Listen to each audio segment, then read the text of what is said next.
पीलिया या जॉन्डिस क्या होता है, कैसे होता है और किन किन बीमारियों में हो जाता है, इसके बारे में आज हम बात करेंगे। नमस्कार दोस्तों, मेरा नाम है डॉक्टर सौरभ अग्रवाल। मैं कंसल्टेंट सर्जन हूँ जयपुर में। तो आज हम बात करेंगे पीलिया के बारे में। दोस्तों, पीलिया एक ऐसा सिम्टम है जो कि हमें कई बीमारियों में हो जाता है। इसमें हमारी आँखों और स्किन का कलर पीला हो जाता है और इसीलिए इसे पीलिया या जॉन्डिस कहते हैं। जब ऐसा होता है तो वो किसी न किसी बीमारी की तरफ हमारा ध्यान आकर्षित करता है और ये हमें बताता है कि हो सकता है कि हमें कोई बीमारी है, हो सकता है कि हमें कोई ऐसी बीमारी है जो कि हमारी जान के लिए भी खतरा हो सकती है। तो दोस्तों, आपने देखा होगा कि बहुत बार लोगों को आंखें पीली हो जाती है या स्किन का कलर पीला हो जाता है और उन्हें पता भी नहीं चलता है और उनके सामने वाले उनको बताते हैं कि यार तेरा स्किन का कलर पीला है या तेरी आंखें पीली है।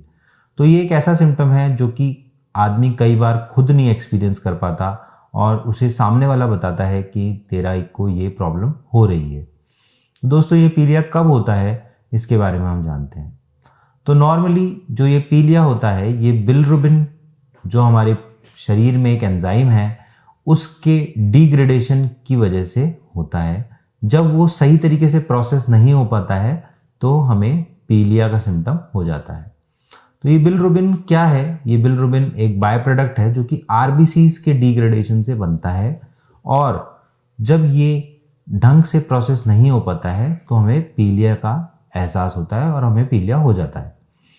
तो अगर इसके बारे में देखा जाए तो 3 तरीके से हमें पीलिया हो सकता है। पहला वो तरीका है जब आरबीसीज का प्रोडक्शन ज़्यादा हो या आरबीसी का ढंग से ब्रेकडाउन नहीं हो रहा हो, उसे हम प्री हिपैटिक जॉन्डिस या प्री हिपैटिक पीलिया कहते हैं।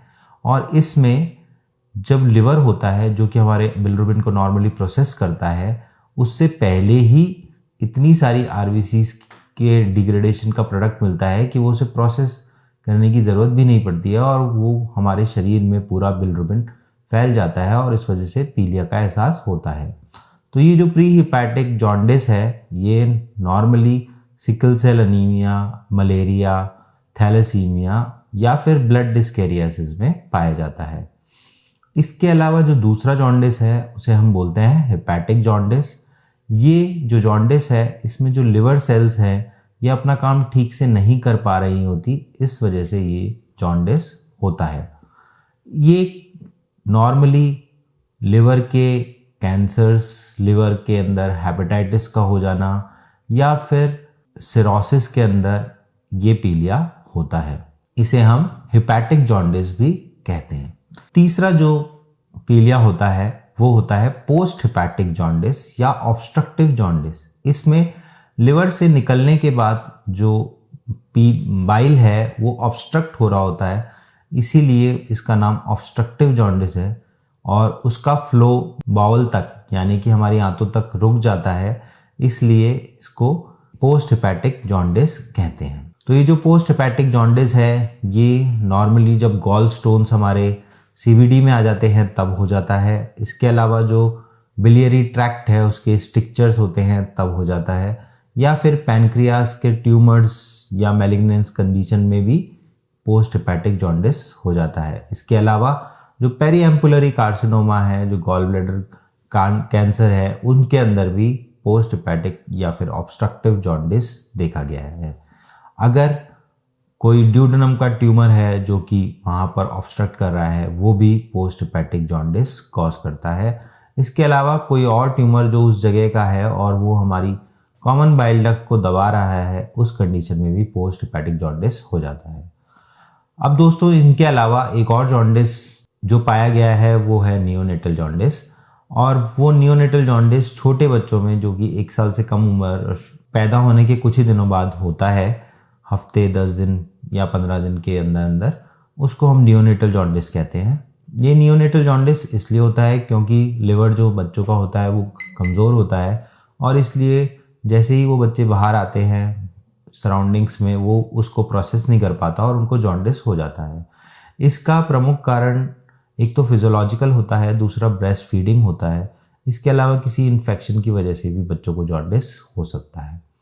तो दोस्तों, अगर पीलिया है तो वो एक सिर्फ सिम्टम है, वो कोई बीमारी नहीं है। और कई केसेस, जैसे कि मैंने आपको बताया कि हेपेटिक जॉन्डिस होता है जो कि सिर्फ एक इन्फेक्शन की वजह से भी हो सकता है, वो सेल्फ रिजॉल्विंग भी होते हैं। बच्चों के अंदर भी फिजियोलॉजिकल जॉन्डिस सेल्फ रिजॉल्विंग भी होते हैं जो कि अपने आप चले जाते हैं। इसी वजह से इस बीमारी के अंदर बहुत लोग ऐसा बोलते हैं कि हम अगर झाड़ा लगाएंगे तो ठीक हो जाएंगे। तो जो सेल्फ रिजॉल्विंग जॉन्डिस होते हैं वो 5, 7, 10 दिन में ठीक हो जाते हैं और उनको कोई तकलीफ नहीं होती है। और इसीलिए उनको झाड़े का असर भी दिखता है कि हाँ, झाड़ा लगाने से हमें आराम मिल गया। लेकिन वो झाड़े की वजह से नहीं होते, वो सेल्फ रिजॉल्विंग होते हैं। अगर झाड़ा नहीं भी लगवाएंगे तो भी ठीक हो जाएंगे। लेकिन कई बार ये जो जॉन्डिस है ये किसी बड़ी बीमारी का भी सिम्टम हो सकता है, इसलिए हमें इसे नज़रअंदाज नहीं करना चाहिए और अपने डॉक्टर को दिखाना चाहिए और उनसे सही राय लेनी चाहिए कि ये हमें क्यों हो रहा है, प्लीज़ हमें बताइए, और उसके प्रॉपर टेस्ट करवाने चाहिए। अगर उन सब में नॉर्मल आता है और सेल्फ रिजॉल्विंग है तो वो अपने आप ठीक हो जाएगा, और अगर नहीं है तो उसका पूरा ट्रीटमेंट लेना चाहिए जिससे कि ये कंडीशन कोई और भयावह बीमारी का रूप ना ले। तो दोस्तों, अगर आपको ये जानकारी पसंद आई है तो इस वीडियो को शेयर कीजिए और हमारे पेज को सब्सक्राइब और लाइक कीजिए।